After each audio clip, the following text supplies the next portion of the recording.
DBQ, and we also gave you an LEQ.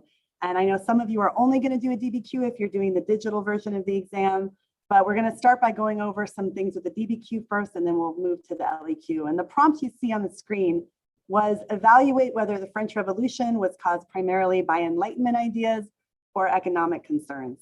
And if you're just tuning in and you didn't really get a chance to practice, you can see the URL for the documents is there as well.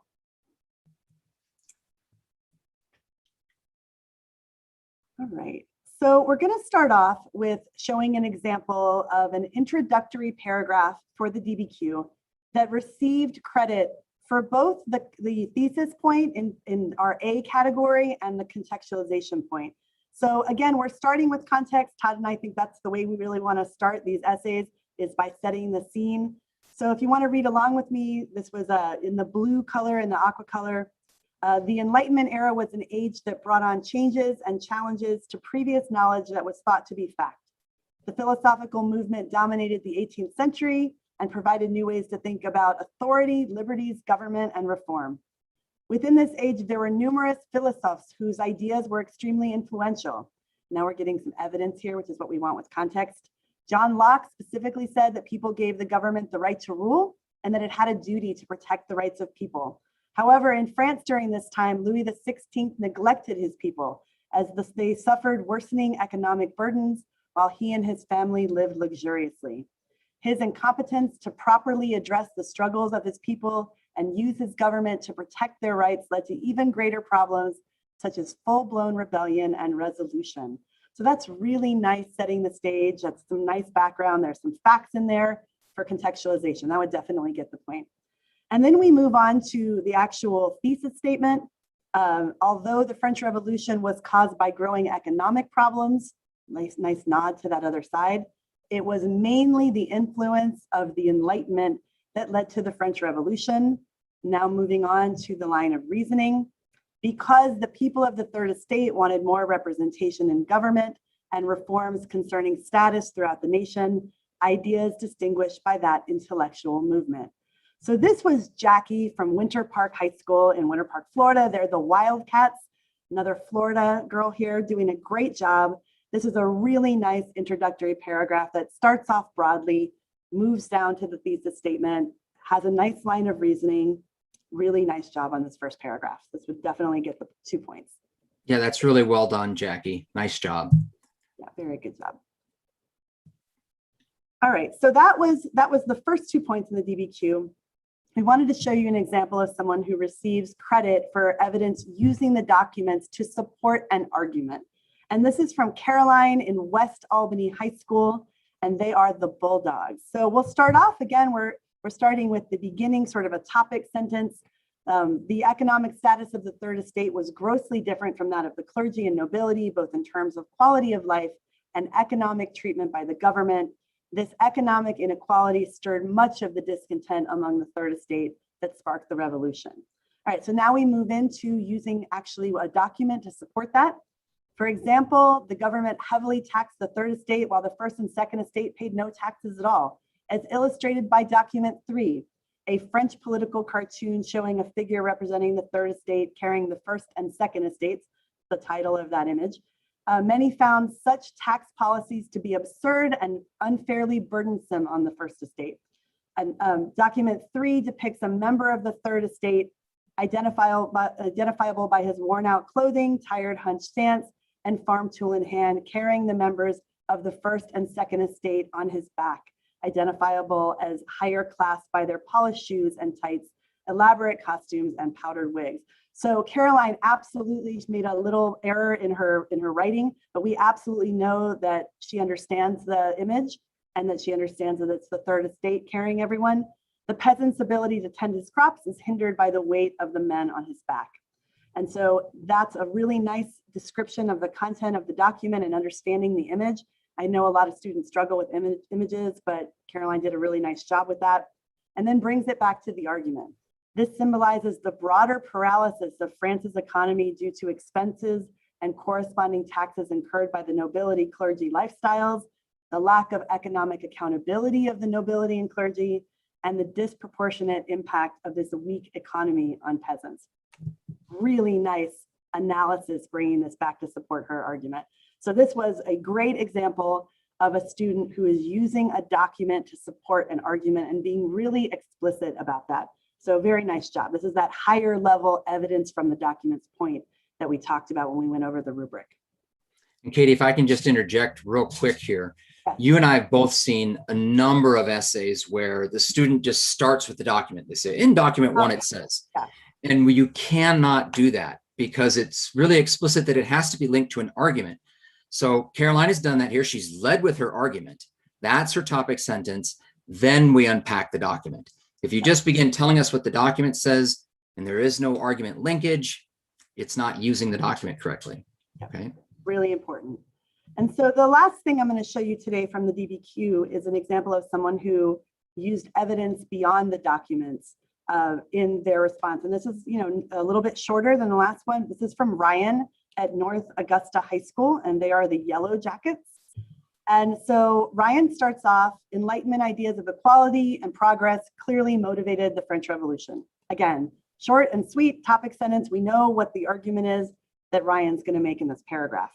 And then goes on and says that Nicolas de Condorcet advocates in his pamphlet, document 7, I like that, for equality for women, stating that all individuals, men and women, possess the same capabilities and that to deny women the rights of citizenship is an injustice. So we've gone ahead, we know what the document's about. He's described the content of that.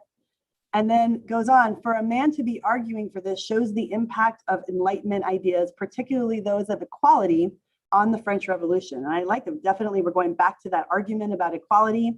And then Ryan continues on to give me a little bit more and says, this idea will continue to be argued by Mary Wollstonecraft, who writes her work, A Vindication of the Rights of Women, also saying that men and women both have the same capacity and only differ physically and in their access to education at the time.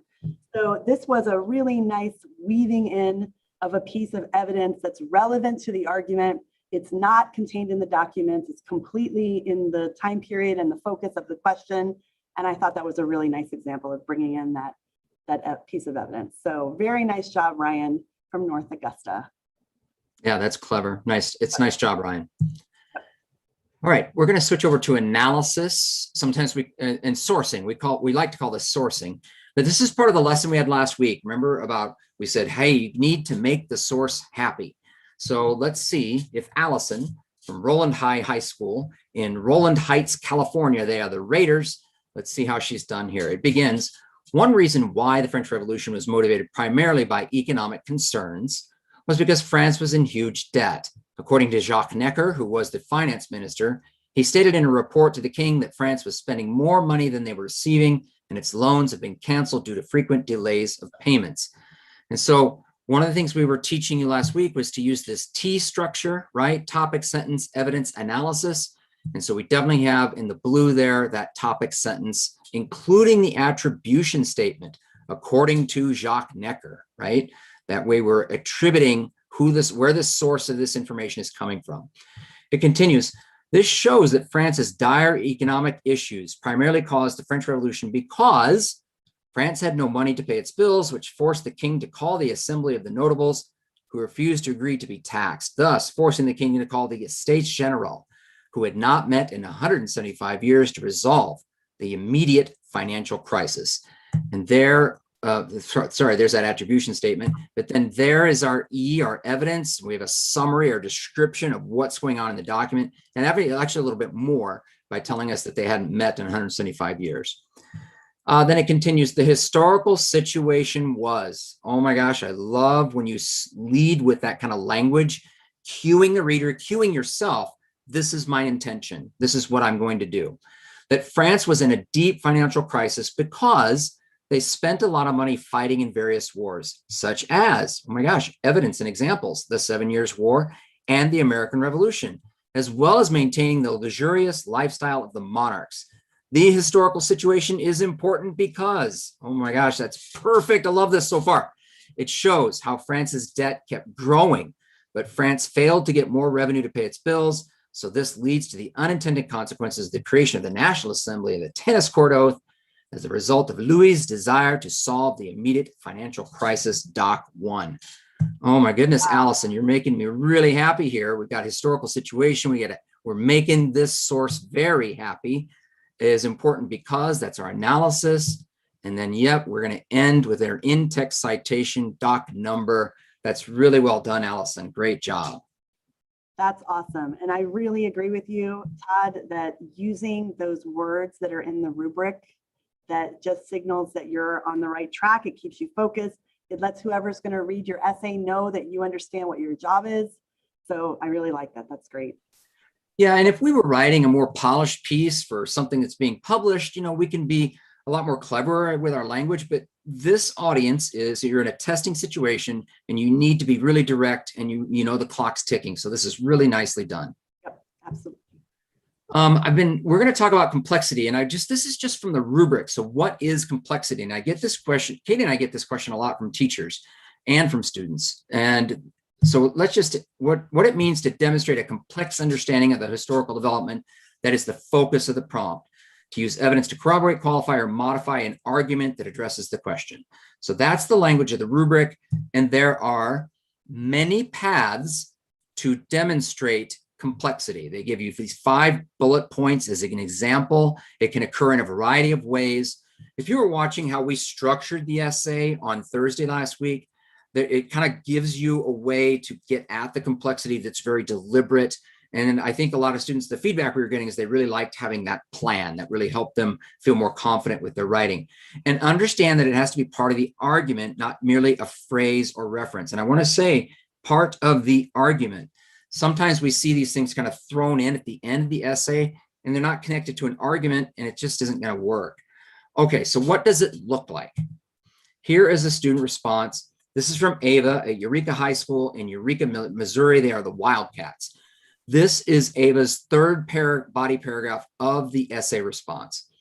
It is important, however, to recognize that Enlightenment ideas of abolishing monarchies and that the government had a job to serve the people were also important at the start of the revolution. So we're going to start qualifying or modifying the argument, and it has to be part with diverse views. So I'm going to call this, Ava's beginning to qualify this argument, okay? And we see the T structure here, the topic sentence right there in the blue.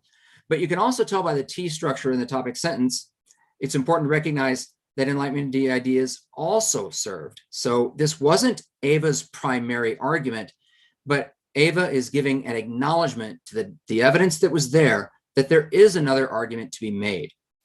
It continues. This is the case in a testimony from Jean Sylvain, the mayor of Paris, who recalls that he felt like he finally had an influence when he had a chance to participate in politics in the form of the Estates Generale. He believes that the Estates Generale had a natural strength and authority to serve the general, which echoes Enlightenment ideas from Jean-Locke and Rousseau, who believed in a social contract between the people and their government. So we're giving a description of what is in the contents of the document. And then it continues. Yet, he also expresses anguish that he had not been able to participate in politics before, as the Estates Generale had not been called for 150 years, actually a little longer, which is highly representative of the monarchy's unwillingness to listen to the public, a theme also seen in the response to the economic crisis, Doc 7. So we have the analysis that makes the source happy, right? Oops, go back. Makes the source happy. Because this would actually be kind of point of view, expresses anguish that he hasn't been able to participate in politics before. So we're not using the language that would even make it better, Ava, but there's enough there that definitely is pointing to point of view. The subject of the document, Sylvain, is expressing this anguish that he has not had this opportunity in the past. So that's really nicely done for complexity because it's its own paragraph. We're using evidence. We're acknowledging there is more going on than our primary argument. Very nice. Really nice